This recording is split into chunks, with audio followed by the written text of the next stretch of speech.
She read my stuff. She thought she could trust me, and we met in secret. Have you noticed something strange about Helen Drew? Not what she says, but what she doesn't say. Every time she's on screen, she carries herself like someone who's already reached the end of the puzzle. She doesn't panic. She doesn't desperately search for answers. She doesn't react like someone discovering impossible truths for the first time. Instead, Helen behaves like someone protecting something too dangerous to say out loud. And that raises a terrifying possibility.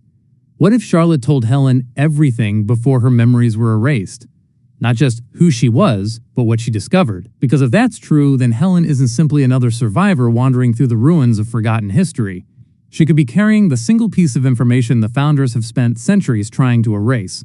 And if Juliet ever hears that secret, the consequences wouldn't just change Silo 18, they could bring down every single silo that still exists. Stick around until the end, because the final connection between Helen, Charlotte, and Juliet reveals why the algorithm may have been preparing for this moment long before Juliet Nichols was ever born.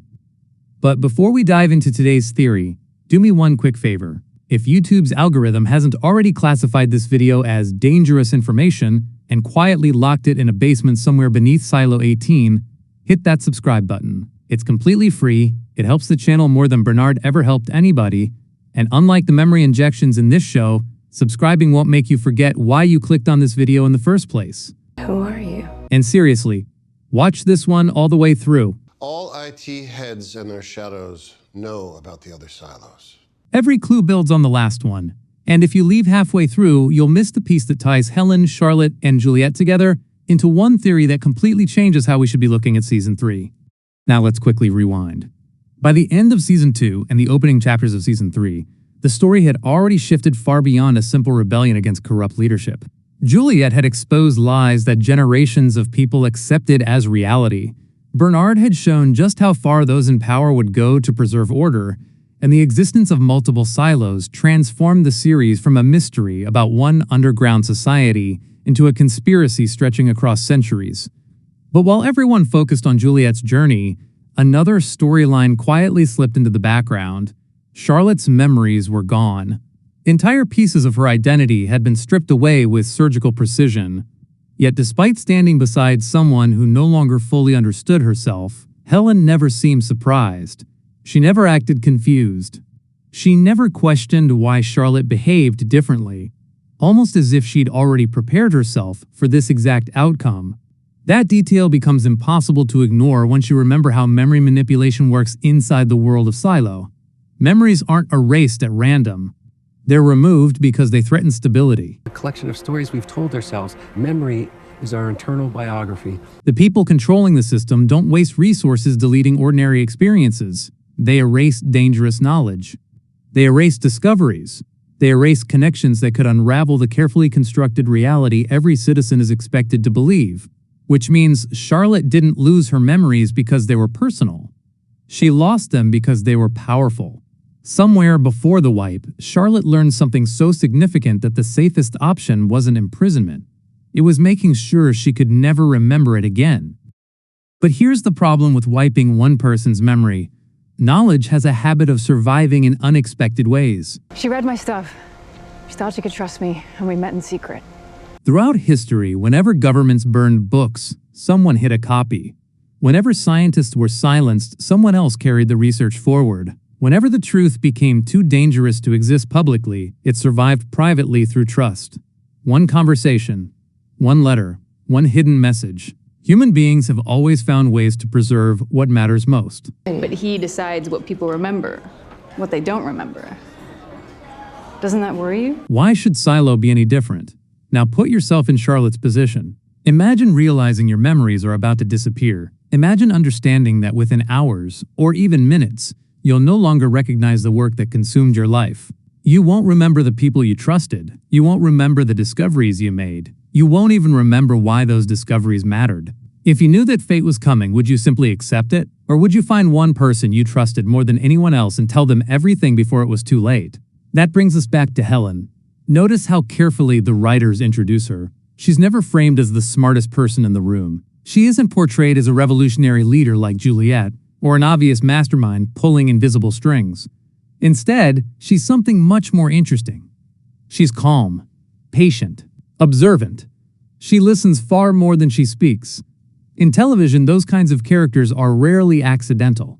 Writers often hide enormous revelations inside people who don't demand attention, because audiences naturally focus on louder personalities.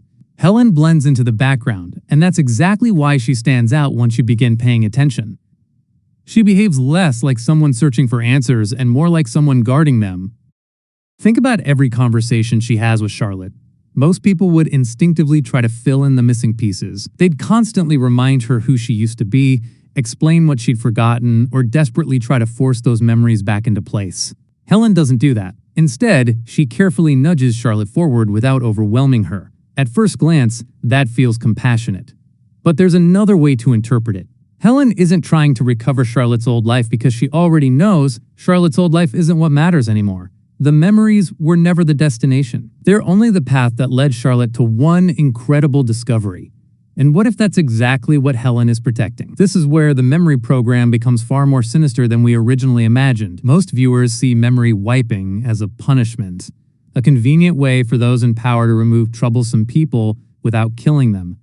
But suppose that's only the surface. Suppose the real purpose isn't to erase individuals at all. Suppose it's to erase discoveries before they can spread.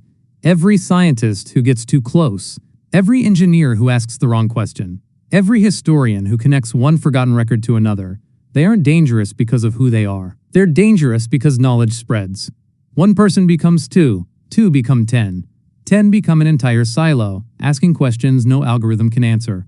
The easiest way to stop an idea is to remove the person who carries it before they have the chance to share it. Unless they already did. That's why Charlotte may have chosen Helen. Not because Helen was the only one she trusted, but because Helen possessed something even more valuable than technical expertise.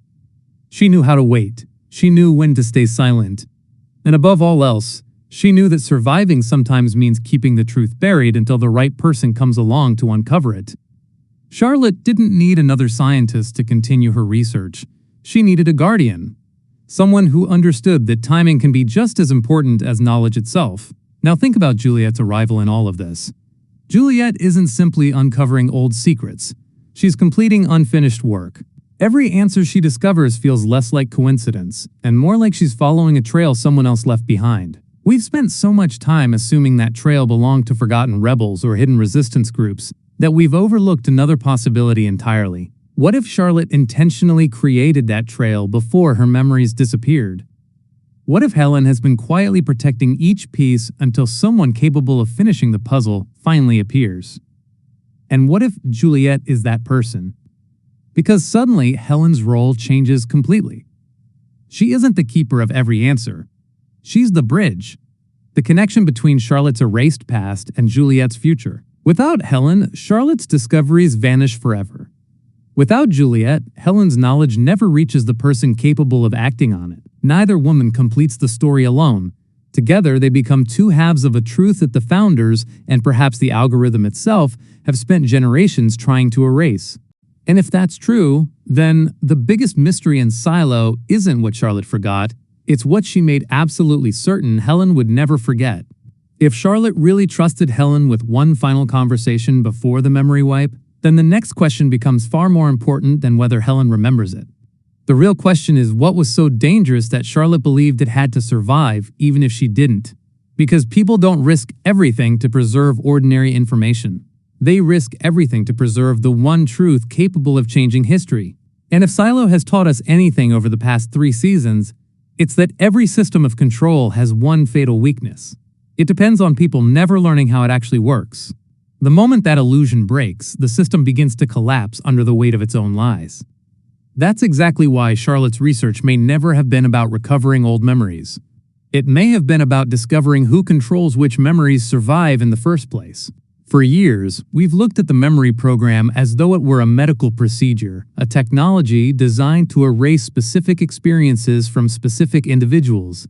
But what if Charlotte discovered it was never just a medical tool? What if it functions more like a filter, constantly deciding which version of history each generation is allowed to inherit? Think about how often characters in Silo stumble across fragments of the past instead of complete records. One person finds an old relic. Another uncovers a damaged document. Someone else remembers a phrase they shouldn't know. The truth never disappears completely. It survives in pieces, scattered like breadcrumbs through time. That doesn't feel like an imperfect system. It feels intentional. The people behind the silos may not be trying to erase history entirely.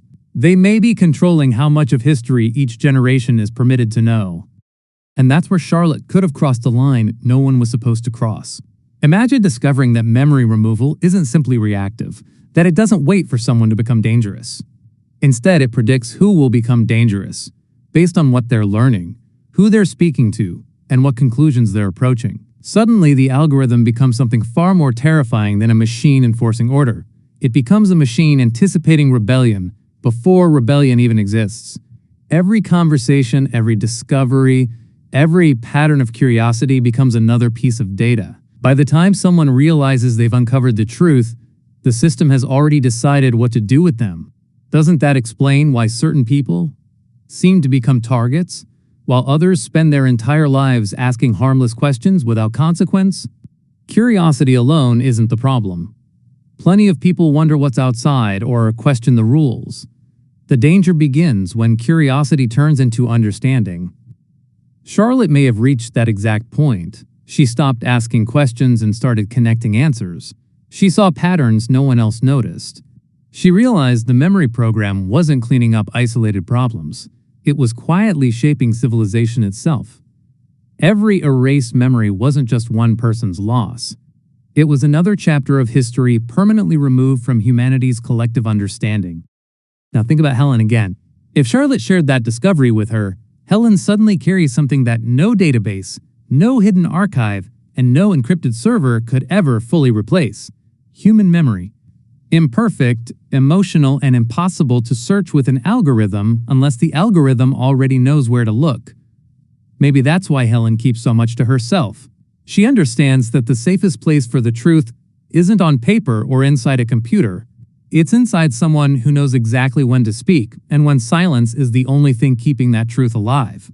That would also explain why Helen never appears desperate to force Charlotte's memories back. Most people assume restoring Charlotte's mind is the goal, but Helen may understand something heartbreaking. Even if Charlotte remembered everything tomorrow, the discovery itself would still be incomplete. Research isn't just facts, it's interpretation, it's context, it's the path that led to the conclusion. If Helen already knows the conclusion, then helping Charlotte retrace every step may actually put them both in greater danger before they're ready to act. Sometimes protecting someone means allowing them to rediscover the truth on their own terms.